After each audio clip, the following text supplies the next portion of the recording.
Hello. I think we're gonna use this for devotional maybe, Oh. depending if it comes out. If it don't come out, you'll never see this, guys. If we don't come out? No, if the video Oh. don't come out good. Oh, I'm like, if we don't come out, what do you mean? Are we gonna get stuck here? Yeah. I actually feel like building a house here. Oh my God, it's so Look beautiful. at this.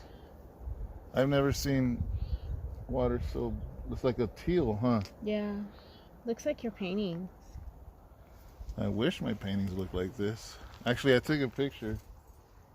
I want to paint it. Yeah. Yeah. It looks beautiful. So we're here. We're getting ready to leave this area back to the valley. Mm-hmm. But we just wanted to stop one last time. There's a little trail, like little hiking trail, so we came down here. And we're on this rock.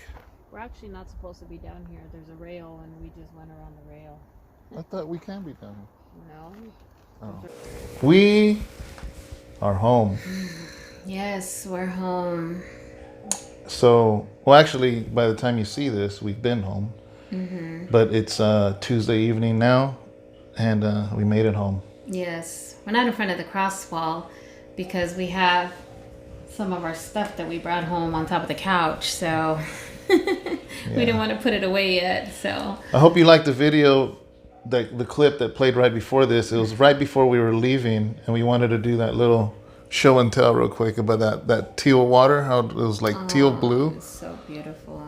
Yeah. We went hiking, a 5-minute hike. Oh God, whatever. I was like, why can't I breathe? Why am I having such a hard time breathing up here? And I'm like, I've barely even walked anything. And he's, what did you say? I said the air's thin. We're like 7,000 plus feet up. I was like, above sea level. I'm like, I can barely breathe. This is bad. I go, I'm so out of shape. And he's like, the air is really thin up here. I'm like, but still, my gosh. I don't know. I don't know at what point the air gets thin, honestly. I know on Mount Everest it does, but I mean, I imagine if you're 7,000 feet shape, up, you guys. and if you're not used to hiking or walking, then I imagine the air's gonna be a little thinner. I don't know. You think you were just trying to make me feel good, Maybe. too, baby? What do I know? What do I know? I'm just a guy that likes pork rinds, so. Oh my God, honey, that's so sweet of you, making me feel good. It's all good. Yeah. Man, but let me tell you something, okay? Tell him. I don't know what you're gonna tell him. I don't know if you want me to tell them. The ride back. Oh.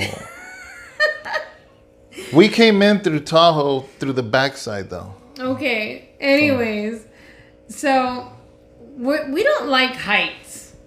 I know I don't, and I know David doesn't. So we're coming along, and we're looking at all this forest. Heading home. Yeah, we're headed home. But I gotta let them know we came in through the backside. Okay. We came in through the Nevada. Yes, so we don't know. We didn't know which way we were. What it looked like, the scenery or anything coming back. So we're headed back, and we're looking at all this forestry, and it said scenic. The Sierra Nevada. Yeah, it said scenic route. So we're just like la la la la la la la la la. And then we're all like, oh my God, look how pretty the Rocky Mountains. And we're just looking. And then all of a sudden, what happened, babe? You said you were going to tell him. Come on, say it. What say happened? What? I don't know. What are you going to say? It was like a rock road almost. And the road just seemed so narrow. And all I know is that I'm just like... I felt like I was on the moon looking down to the earth. That's how high it was just crazy. So all of a sudden, I look that way, and I get my phone, and we have no service, okay, you guys? No service at all. And I just decide to open up my phone, and I'm looking down, and I don't even know what I'm looking at, but I'm just looking, and he's like, what are you doing? I said, nothing. He said, why are you looking down? I said, I don't know. And I'm just like looking, and he's like, I don't know what he's doing. He's sweating it. We were so high up and the portion of the road was literally, it felt like it was carved. I mean, I can't describe how massive these rock mountains were, but we were over 7,000, feet, and it felt like the road was literally carved along the side of this rocky mountain.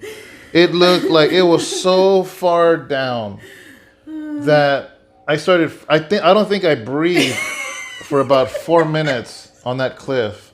She's looking down on her phone because she didn't want to look that way. And this is me. I'm like, I did not want to move. And then as soon as we start coming down, I'm like, I'm ready to poop my pants.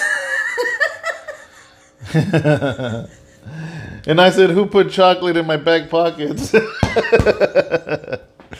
Oh my God, crazy. You guys. I know it's kind of crude, but... I know, but we were, it was just crazy. Yeah, that was... But you know what? It was good and laughter for a moment. Good thing it didn't last very long. And all I know is that we just both stayed quiet. And then all of a sudden we passed it and we just started cracking up because we were just like, we were just like kids. Like I was scared out of my mind. But anyways, we made it home.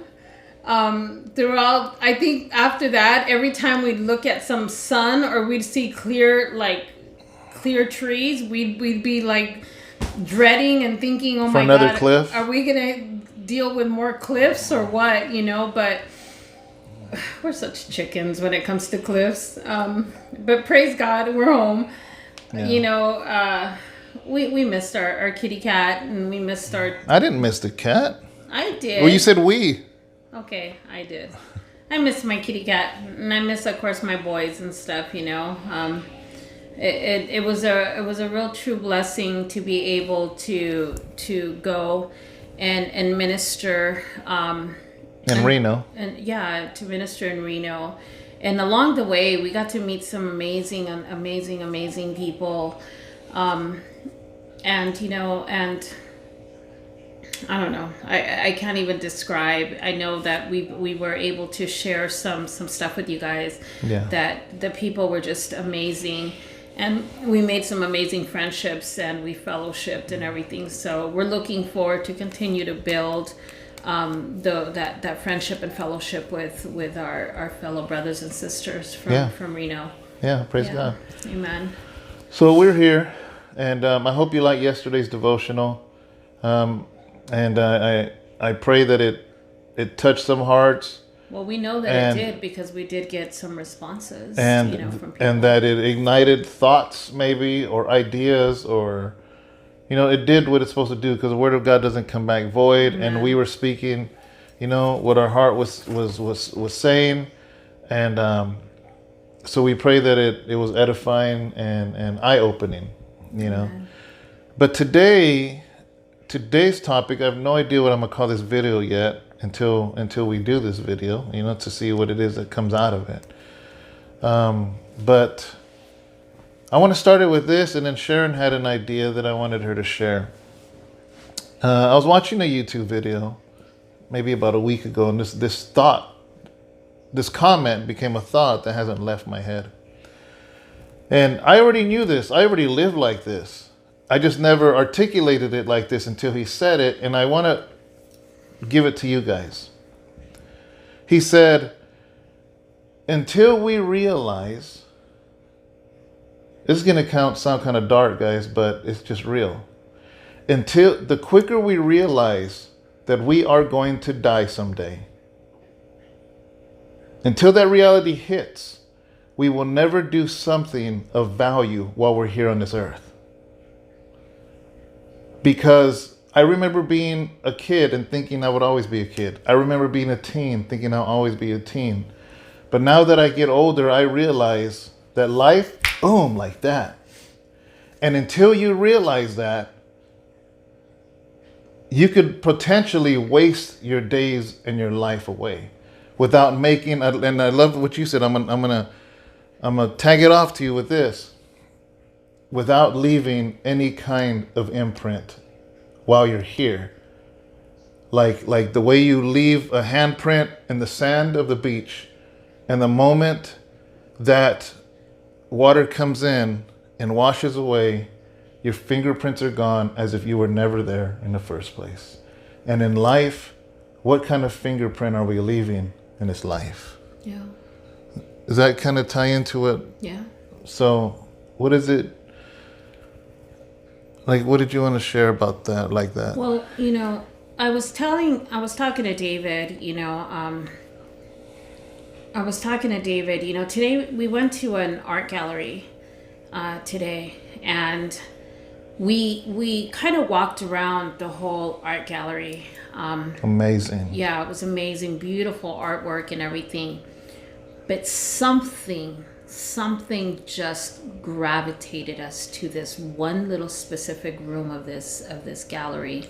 There was 30 artists? Yeah. There's 30 different artists There displayed. are like 34 different artists displayed. Yeah. But some of them had their own little living room setting, right? Yeah, they had certain settings in them. And there was this one last little gallery area, and we were just drawn to it. And when we went in there, we started looking at things, and you had to really, really look at this artwork to be able to grasp it and understand it. And when you look at this man's artwork, he was saying something with his artwork. And it was profound, so profound that he spoke to you through his artwork, but you can feel it.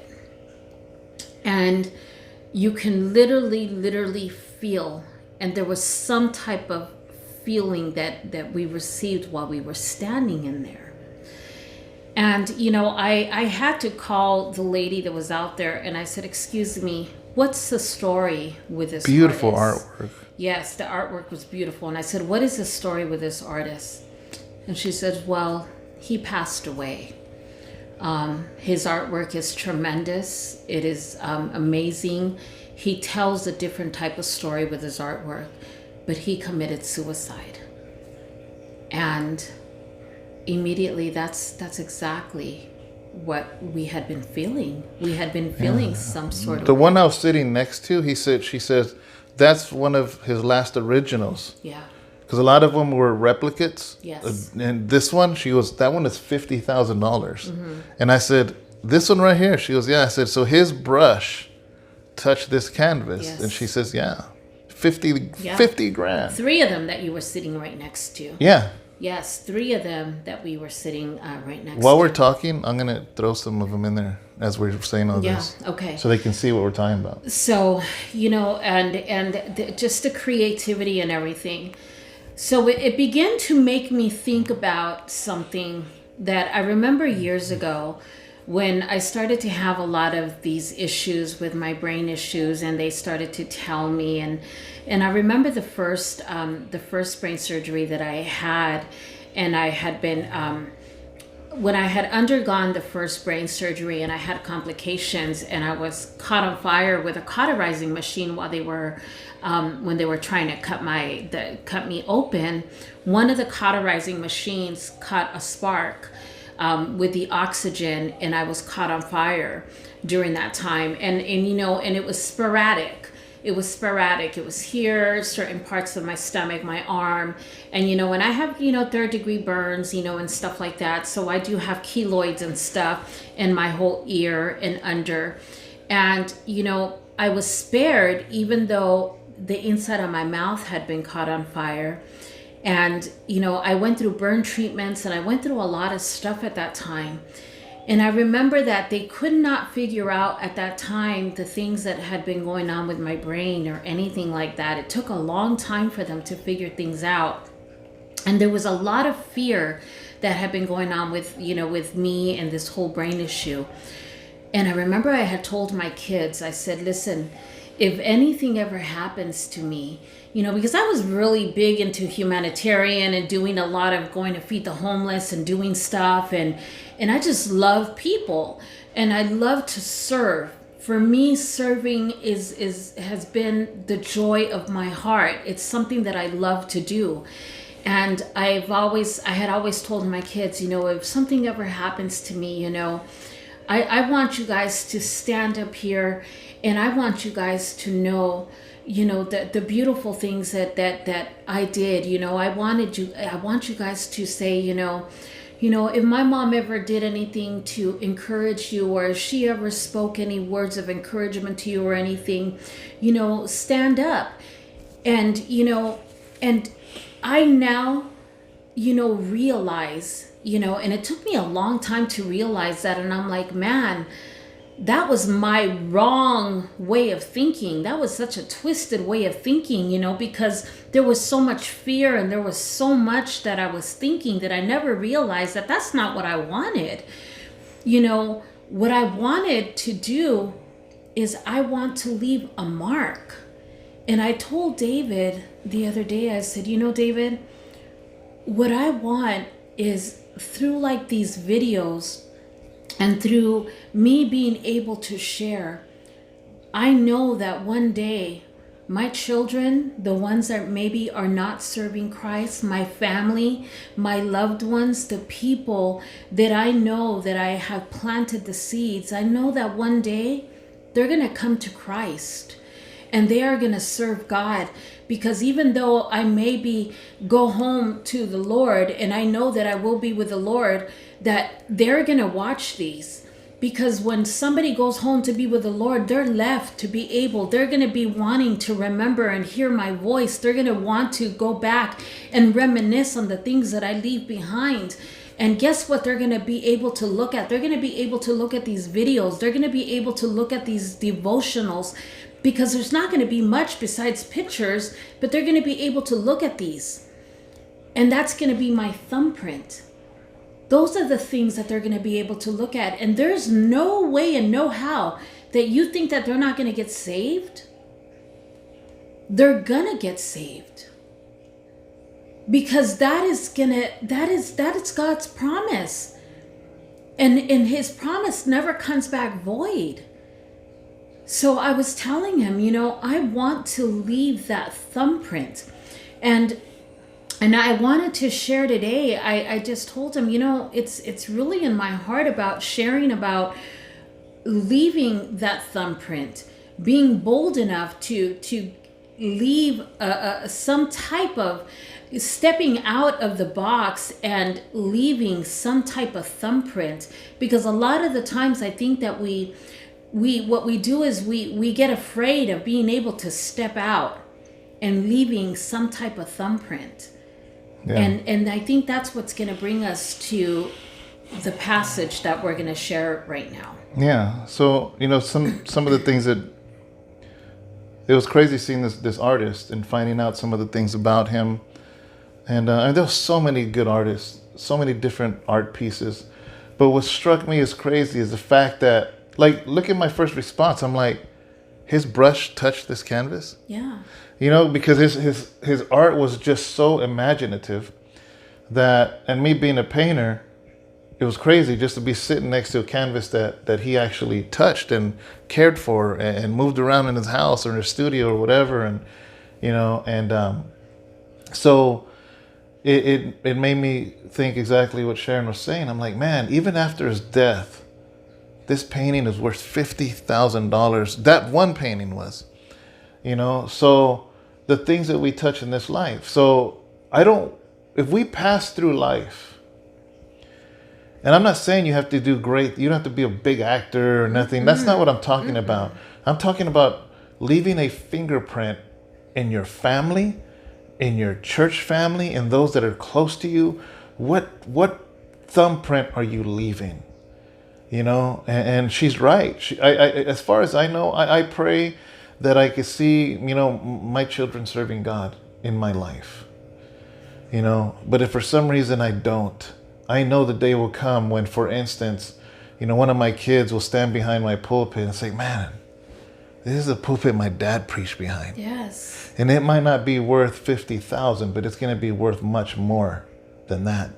Because it's a thumbprint that I left, or these videos, or the sermons, because the words, the tears that were shed on them, the words that were spoken from there, or my Bible that I have marked up, yes. The Bible I have marked up, or my notes that I've left, and things like that. You know what I mean? A recipe that it's something simple, even as a recipe, because you know that you have put your heart into that. Yeah. That is something that's so simple that carries on.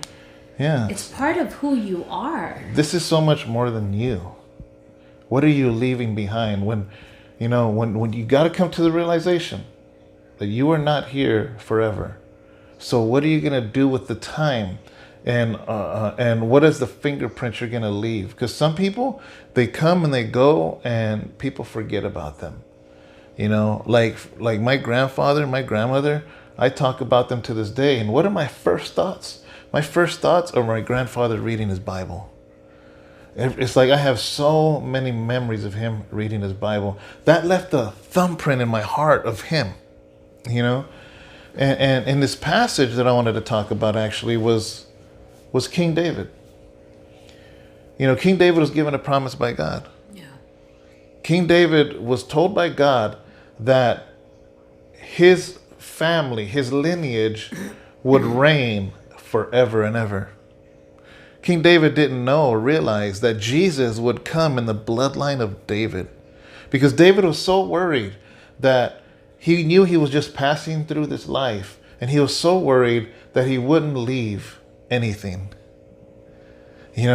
And he's like, basically he would be like, God, once I die, what's going to happen?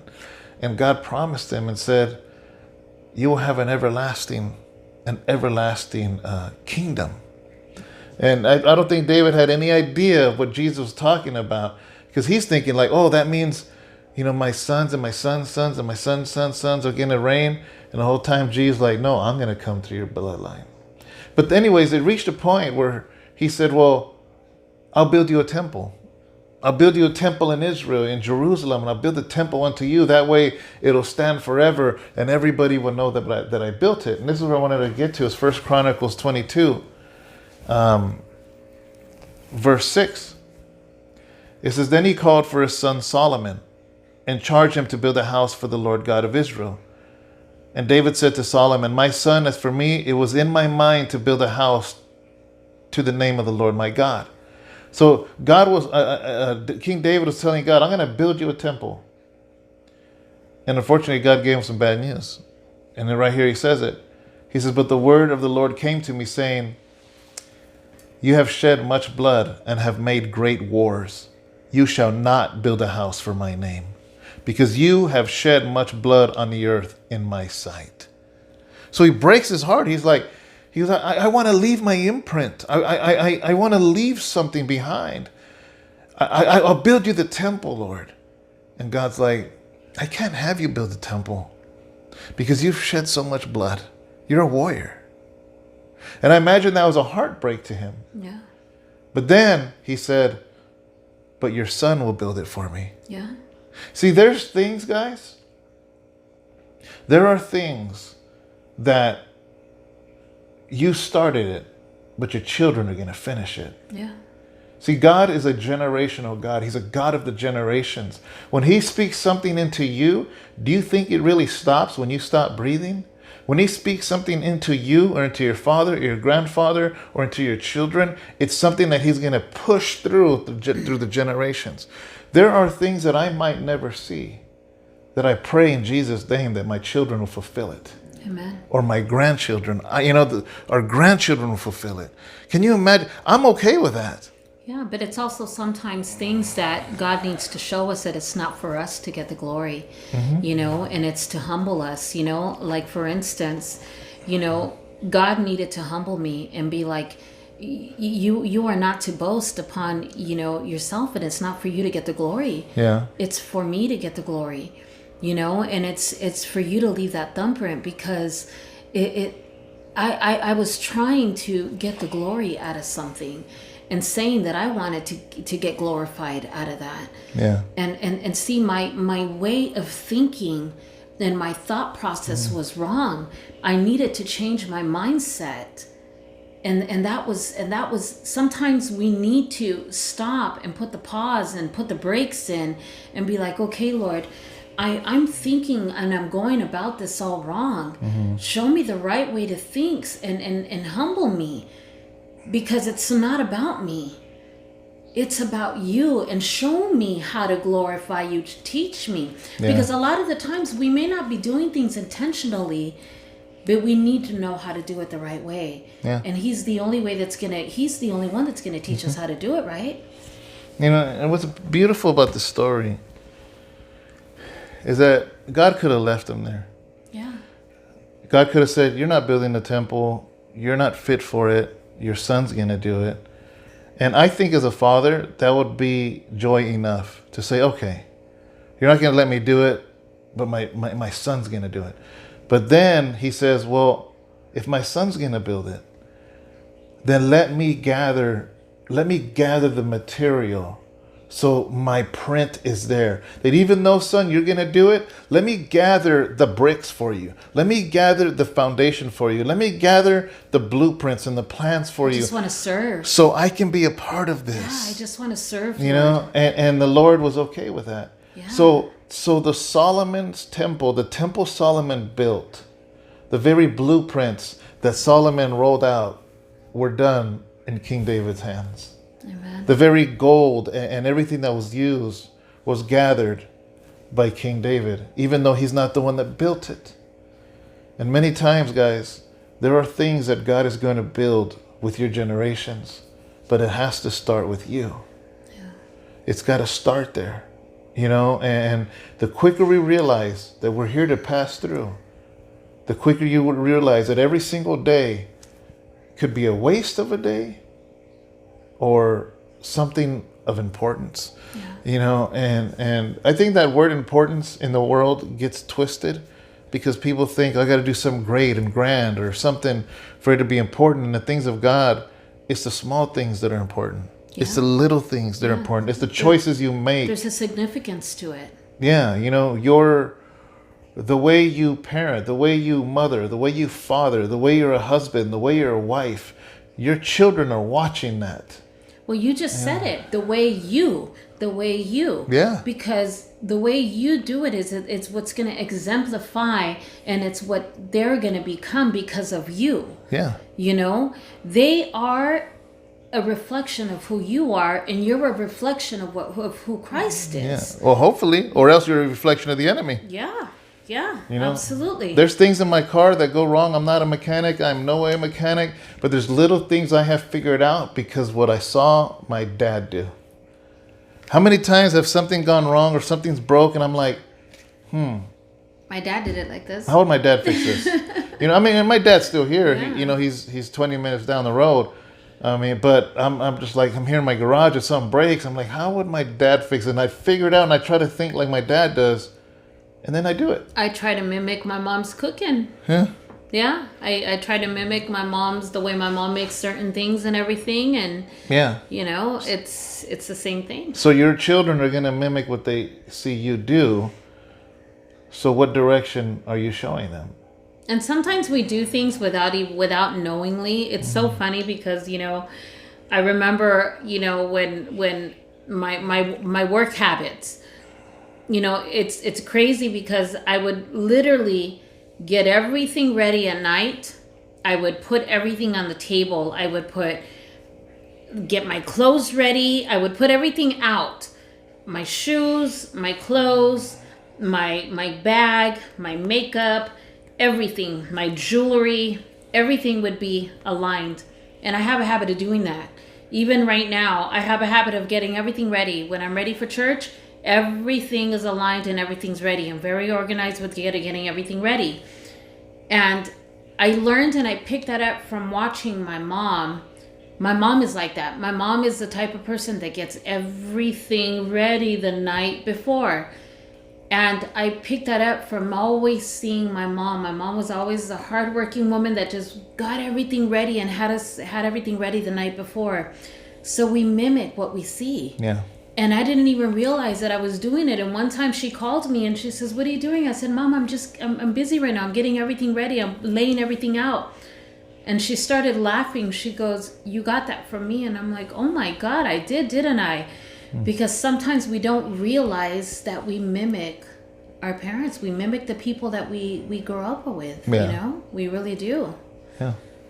Yeah, absolutely. So All right, guys. I hope you got something from this. I pray that you have a great day. I still don't know what I'm going to title this, but I'll figure it out, obviously, because I got to put a title to it. Well, leaving a thumbprint. Yeah, we want it to be... It's hard because sometimes you want to leave a title that will make people click on it. Sometimes it can't be too generalized or too... Like, it makes sense to us, but the person scrolling be like, thumbprint, and they'll just keep going. You know? Or they'll give it a thumbs down. Yeah. I'm going to call it To the Thumb Downer. No. You know, That don't even make sense. I don't even know what the heck I'm talking about. I know, but I pray for that person that does, you know, because that even that person that does give a thumbs down, I pray for that one person who does give a thumbs down. For whatever reason that you are giving a thumbs down, I think maybe now at this point you are doing it deliberately because we are saying this. And, you know, if you truly, truly do not like what you're hearing at this point, you know, sorry that we're not appeasing to your ears or whatever it be, and that's okay. But if you're doing it deliberately, may the Lord touch your heart, and I pray that the Lord, you know, work on your heart, because, you know, if it's something that's deliberately, then I think you need to check your heart, you know. I honestly don't think they even watch the videos. I don't think they'll ever hear what you're saying. I do believe that they're subscribed to our thing, and then they just hit a thumbs down on it. Anyways, I honestly think that person will never hear that because they're just hitting thumbs down. Because the reason I know that is because the other day I posted a video and they hit a thumbs down like literally the minute I posted it. So obviously they didn't watch it. So anyways, guys, have a great, blessed day. And we will see you tomorrow. Yes. And we'll be back on our crosswell. We have a new cross on there. All right. Bye, guys. Bye.